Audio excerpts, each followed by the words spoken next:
காவலர்களால் அடித்துக் கொல்லப்பட்ட அஜித்குமாரின் குடும்பத்தினர் விசாரணைக்கு ஆஜராகியிருக்கின்றனர். அண்மை செய்தியாக பார்த்து வருகிறோம். மதுரை மாவட்ட நீதிபதி ஜான் சுந்தர்லால் சுரேஷ் இரண்டாவது நாளாக விசாரணை நடத்தி வரக்கூடிய நிலையில் அஜித்குமாரின் குடும்பத்தினர் விசாரணைக்கு ஆஜராகியிருக்கின்றனர்.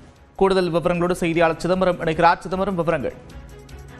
நிச்சயமாக நந்தா, சிவகங்கை மாவட்டம் மடப்புறம் கோவில் காவலாளியாக வேலை பார்த்த அஜித்குமார் என்பவர் கடந்த வெள்ளிக்கிழமை அன்று நகை திருடிய வழக்கிற்காக போலீஸ் விசாரணைக்காக அழைத்து செல்லப்பட்ட போது சனிக்கிழமை அன்று காவலர்களால் அடித்து கொலை செய்யப்பட்ட வழக்கு என்பது தற்போது நடந்து வருகிறது.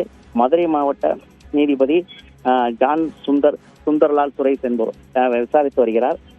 தற்போது காலையிலிருந்து இன்று இரண்டாவது நாளாக விசாரணை நடைபெற்று வரும் நிலையில் காலையில் சக்தீஸ்வரனை மீண்டும் விசாரணைக்கு அழைத்து விசாரணை செய்யப்பட்டது. தற்போது பாதிக்கப்பட்ட அஜித்தின் குடும்பத்தாரான அவருடைய தாய் மாலதி மற்றும் அவர் தம்பி நவீன், அவருடைய வளர்ப்பு தாயின் சொல்லப்படும் ரம்யா ஆகியோர் தற்போது விசாரணைக்கு ஆஜராகி நீதிபதியிடம் விசாரணைக்கு ஆஜராகி உள்ளனர். தற்போது தனி ரூமில் அவர்களை உட்கார வைக்கப்பட்டுள்ளனர். மேலும் மற்றவருடன் விசாரணை நடைபெற்று வருவதால் இன்னும் சிறிது நேரத்தில் நீதிபதியிடம் சாட்சியம் அளிக்கின்றனர். நந்தா, நன்றி சிதம்பரம், விவரங்களுக்கு.